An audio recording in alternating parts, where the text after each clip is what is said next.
Canada has just made a bold decision that could reshape the North American auto industry forever. The Canadian government has tightened restrictions on U.S. automakers while rolling out the red carpet for European electric vehicle (EV) manufacturers. But here's the real shocker.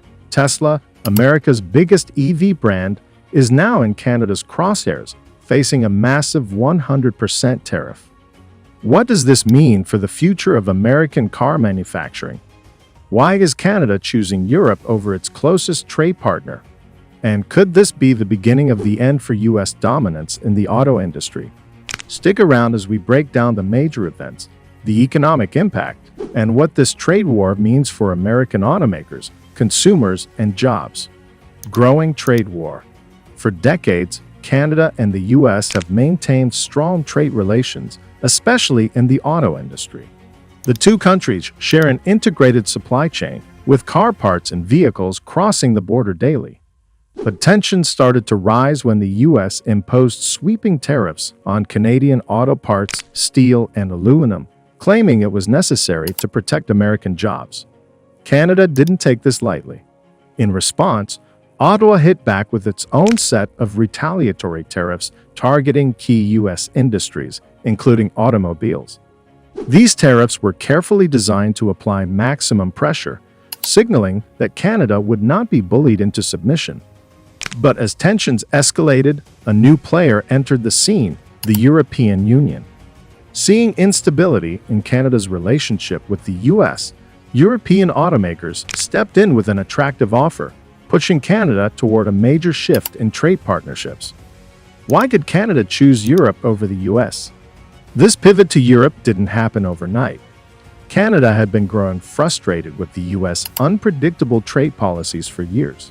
American tariffs, shifting political leadership, and an overall lack of stability made Europe a more appealing option.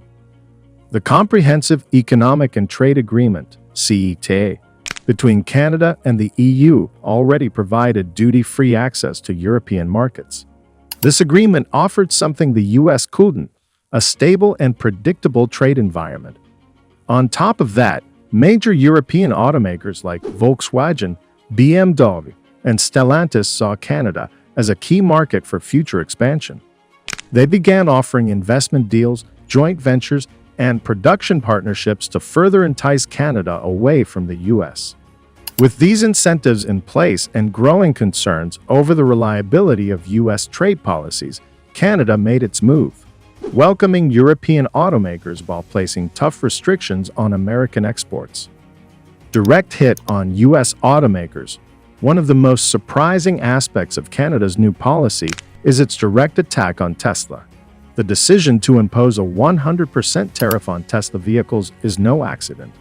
Canada specifically targeted Tesla as a way to send a message to the U.S. If you play hardball, we can play harder. The impact was immediate. The tariff doubled the price of Tesla cars in Canada, making them unaffordable for most consumers. This not only hurt Tesla's sales, but also threatened its long-term expansion plans in North America. Tesla had been investing heavily in Canada, especially in securing battery materials and manufacturing partnerships. Now those efforts are at risk. With Tesla struggling, other American automakers began to worry. Could they be next on Canada's tariff list? Meanwhile, European EV manufacturers seized the opportunity. Brands like Volkswagen and Renault saw this as their chance to dominate the Canadian market, further eroding America's influence in the global EV industry. Is this the beginning of a North American auto industry collapse? For years, the North American auto industry thrived on a seamless supply chain under the United States-Mexico-Canada Agreement, USMCA. But with these new trade restrictions, that stability is now in jeopardy. Ford, General Motors, and Stellantis all rely on Canadian-made parts to build their vehicles. If tariffs remain in place, production costs will skyrocket, making American-made cars more expensive and less competitive on the global market. Factories on both sides of the border are already feeling the pressure. Potential job losses are looming as companies struggle to navigate these trade disruptions. Mexico is being considered as an alternative for manufacturing, But shifting production south is neither easy nor immediate. It requires massive investments and regulatory changes, making it an expensive and time-consuming solution. The big question is, can the US and Canada find common ground before the North American auto industry fractures beyond repair? Rising cost of American cars. American car buyers are already dealing with inflation, supply chain shortages, and rising labor costs. Now, with tariffs on Canadian auto parts, vehicle prices are set to rise even further. Ford, GM, and other manufacturers are being forced to increase prices, making their vehicles less attractive to both domestic and international buyers. This is a major problem, as affordability is a key factor in EV adoption. As European automakers gain a stronger foothold in Canada, more Canadian consumers may turn to Volkswagen, BMW, and Renault for their next EV purchase, further reducing US market share. Factory shutdowns and job losses. The biggest losers in this trade war might not be the automakers, but the workers. US cities like Detroit, Michigan, and Louisville, Kentucky, which heavily rely on auto manufacturing, are already seeing signs of distress. With Canadian parts becoming more expensive, factories are scaling back production, leading to job cuts. The impact is also hitting Canada. Many Canadian workers who once built cars for the US market are facing uncertainty. And in Mexico, auto plants that depended on both US and Canadian suppliers are also at risk of losing contracts. This ripple effect extends beyond factories. Trucking companies, logistics providers, and local businesses that rely on the auto industry are all feeling the financial strain. The longer this trade dispute continues, the worse the economic damage will be. Will governments step in to save the auto industry? With the industry in turmoil, pressure is mounting on both Washington and Ottawa to take action. In the US, lawmakers are debating financial aid packages, tax breaks, and subsidies for automakers to offset rising costs. Some believe negotiating a new trade deal with Canada is the best solution, while others argue that even tougher tariffs could force Canada back into alignment. In Canada, Prime Minister Justin Trudeau has defended the shift toward Europe, saying it will make the economy more resilient in the long run. But labor unions and industry leaders are urging the government to provide support for struggling auto workers.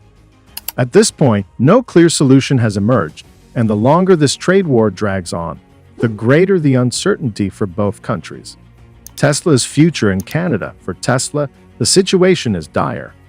If Canada enforces its 100% tariff, the cost of Tesla cars will skyrocket, making them uncompetitive in the Canadian market. Tesla may be forced to shift its production strategy, possibly moving factories to Canada to bypass the tariffs. But that would require billions in investment and take years to implement. Meanwhile, European automakers are gaining ground.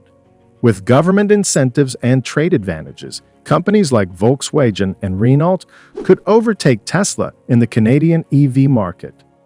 Trade war that could reshape the auto industry. Canada's decision to embrace Europe while pushing away the US is a game changer. This isn't just about tariffs. It's about the future of the North American auto industry and global EV dominance. The question now is, will the US and Canada find a way to repair their trade relationship? Or is this the beginning of a permanent shift that could see European automakers take over North America? If you found this breakdown insightful, make sure to hit that subscribe button and stay updated on the latest global economic shifts.